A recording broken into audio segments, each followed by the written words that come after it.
Buenos días. Voy a explicaros hoy un poco el punto 2 y el punto, me aclaro yo, y el punto 4, un poco del tema que estamos viendo para que podamos seguir avanzando. Ayer, en el esquema que hicisteis, voy a ir un poco rápido, ayer en el esquema que hicisteis, visteis que hay dos maneras de representar. Ahora lo que vamos a hacer es analizar el balance. ¿Y qué situaciones se pueden, dadas las cifras que hay, pues qué situaciones se pueden dar? Ayer visteis que existe una cosa que se llama la estructura económica y otra la estructura financiera de la empresa, ¿vale?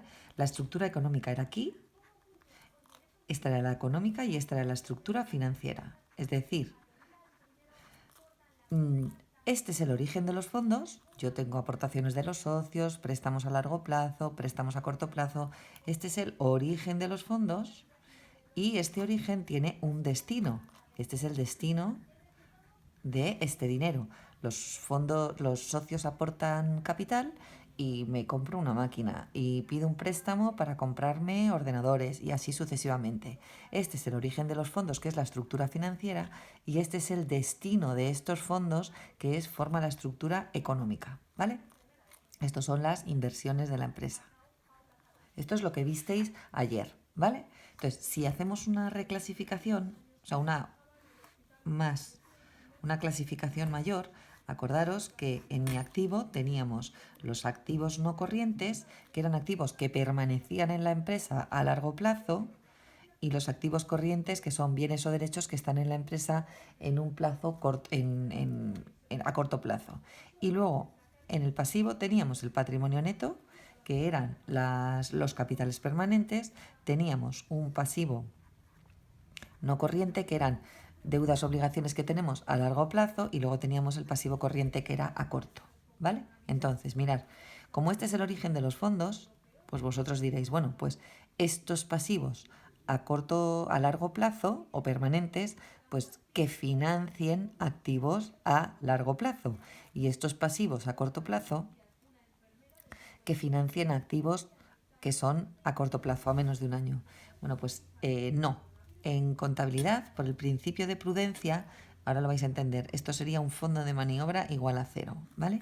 Por el principio de prudencia, la contabilidad lo que nos dice es que si tenemos aquí activo no corriente, aquí tenemos activo corriente, aquí tenemos patrimonio neto, pasivo no corriente, y aquí tenemos el pasivo corriente.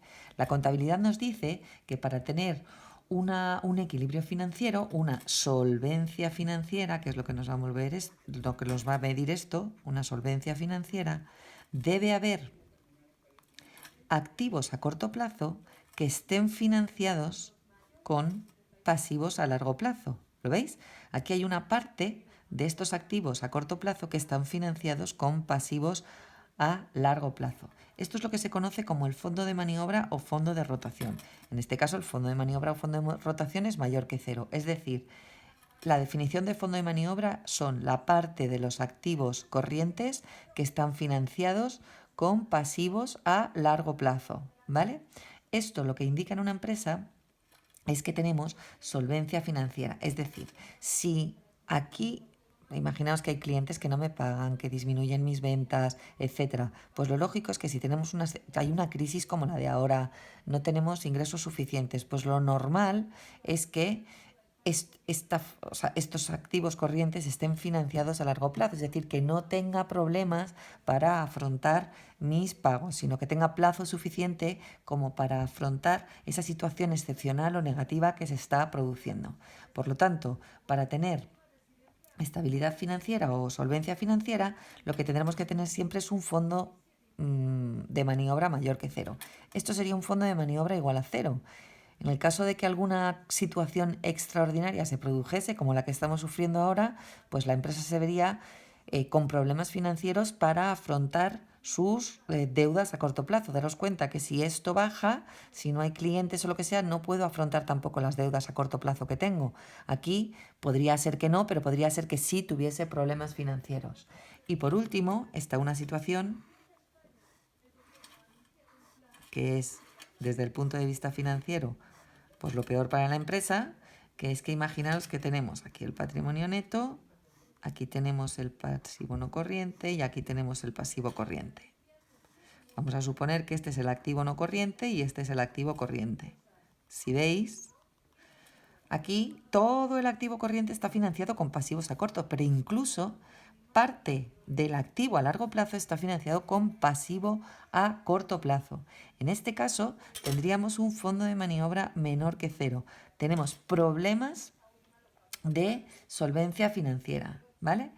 Parte del activo, en este caso, parte del activo no corriente, estas inversiones a largo plazo, está financiándose con exigible a corto. Entonces, es posible que tengamos dificultades para, tenemos dificultades para afrontar las deudas, ¿vale? Esto no se puede dar. Entonces, ¿qué ocurre? Si analizamos los desequilibrios patrimoniales, bueno, en este caso, la empresa podría entrar en una cosa que se llama concurso de acreedores, ¿vale? Y aquí, problemas de solvencia financiera. Y cuando esto ocurre, pues la empresa entra en un proceso que se llama concurso de acreedores, que ahora lo vamos a ver. ¿Qué tipo de desequilibrios patrimoniales no podemos encontrar? A ver, vamos a poner, aquí son los dos equilibrios y aquí el desequilibrio. Un equilibrio patrimonial sería que todos mis activos, tanto los corrientes como los no corrientes, estén financiados con fondos propios, con recursos permanentes. Esto sería el equilibrio total. Esto es raro en la empresa. Las empresas esta situación la tienen muy poco, pero esto sería una situación de equilibrio patrimonial total. Cuando pongo aquí desequilibrio, no es que esto sea desequilibrio, estoy en la página 232 del libro y 233. Esto sería equilibrio total. Otra situación de equilibrio, la que acabamos de ver, esta sería un equilibrio financiero, un equilibrio patrimonial, que es que el fondo de que la empresa, lo normal es que las empresas se financien, es decir, no financien, el origen de los fondos no sea todo los fondos propios, sino que además tengan financiación tanto a corto como a largo, es decir, que pidan préstamos a corto o a largo plazo, ¿vale? Con lo cual, vamos a ver, aquí,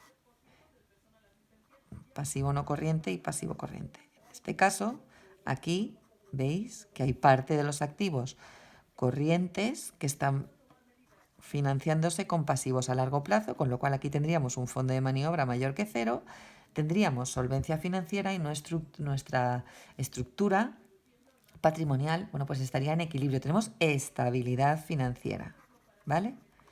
¿Qué dos desequilibrios se pueden dar? Bueno, pues que tengamos un fondo de maniobra negativo, que es este caso, ya no lo voy a pintar.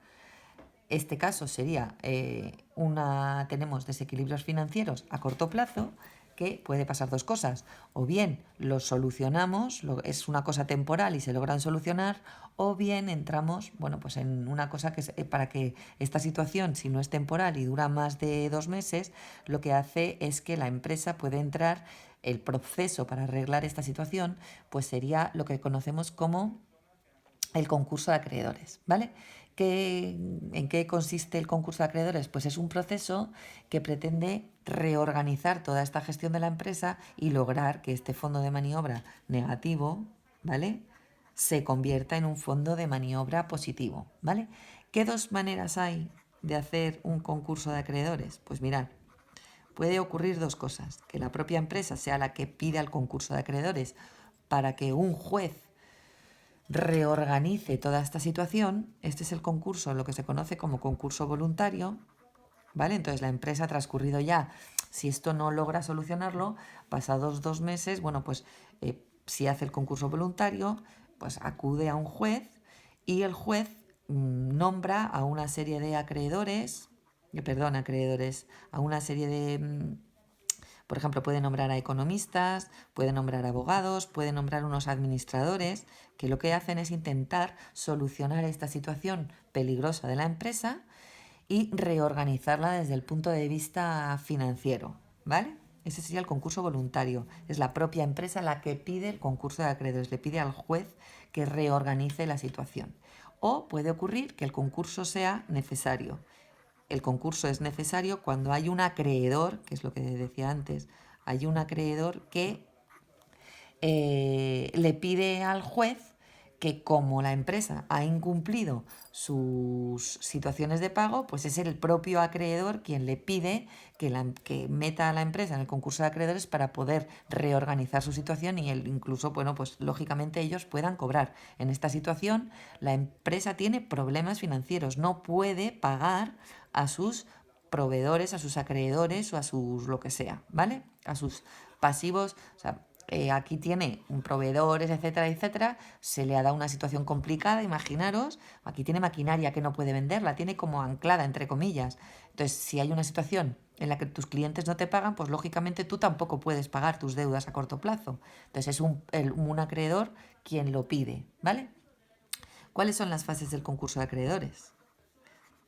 Bueno, tanto si es uno como otro. Pues las fases del concurso, primero está la evaluación, ¿vale? ¿La evaluación en qué consiste?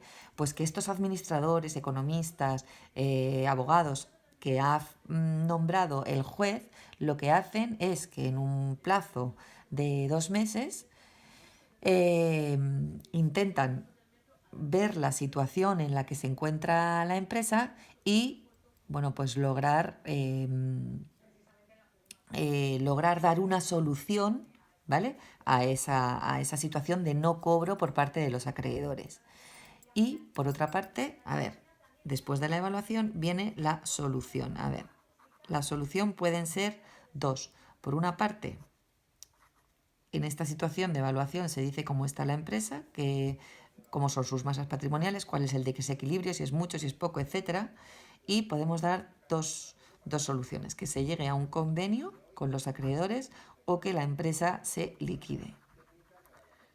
Si la solución es que haya un convenio con los acreedores, puede ocurrir dos cosas, ¿vale?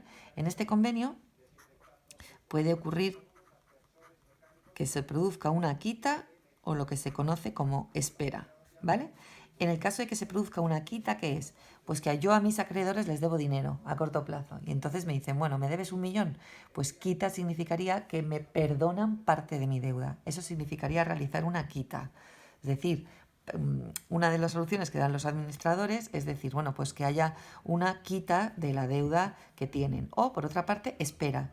¿La espera qué significa? Pues la espera significa que me dejan más plazo para pagar. Es decir, como esto es a corto plazo, pues puede haber una opción que es que me digan los acreedores, bueno, pues en vez de pagarme a 3 meses, me vas a pagar a 1 año. O, por otra parte, que parte de estos pasivos a corto plazo pasen a refinanciarse y pasen a largo plazo, de tal manera que al refinanciar la deuda, pues esta barrita de aquí pasaría aquí y habría logrado tener un fondo de maniobra o fondo de rotación positiva. Eso es lo que se llama espera. La espera es o aplazar el pago un tiempo o reclasificar deuda de corto a largo plazo. ¿Veis?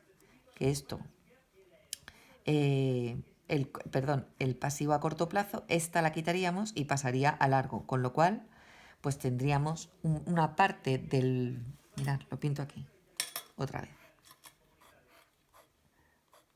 Activo no corriente, activo corriente, fondos propios, pasivo no corriente y pasivo corriente. Si lo que tengo es un fondo de maniobra, pues sí, a ver, esto lo tendríamos que haber puesto más bajito. Pues lo que hago es que dejo mis pasivos más pequeñitos, mis pasivos corrientes menos, porque he reclasificado deuda a largo plazo, con lo cual ya habría parte de mi activo corriente que estaría financiado con pasivo a largo plazo, ¿vale? Con lo cual, bueno, pues habría reclasificado deuda. En el caso de que se produzca la liquidación, pues esto es que no es posible ninguna de estas cosas. No es posible llegar a una situación o porque la situación es muy complicada o porque no es posible llegar a ningún tipo de acuerdo con los acreedores, ¿vale? Entonces, en este caso, se establece un orden de preferencia para cobrar. ¿Quién empezaría a cobrar? Pues los primeros, un poco los acreedores, por ejemplo, Hacienda o los acreedores más desvalidos, más débiles. Luego cobraría, cuando digo liquidación, es que cojo todos los activos que hay, ¡pum! Y después o sea, con toda la venta de estos activos voy a saldar mis deudas, ¿no? Primero, pues con toda esta venta de los activos que me quedan, por ejemplo, vendería las máquinas, los ordenadores, liquidaría lo que pudiese. Pues primero con ese dinero cobrarían los acreedores, luego los trabajadores. Y en el último caso, si quedase algo de la liquidación, pues se repartiría el dinero entre los socios y si no, pues los socios se quedan sin dinero. Y decir que si se demuestra que aquella persona que ha llevado a la empresa a estos problemas financieros, ¿vale? Y que ha llegado a la liquidación de la sociedad, si se demostrase que tiene culpa, bueno, pues que incluso podrían inhabilitarle para la prestación o para la realización de otras empresas. Espero que os haya valido. Un besito gordo a todos.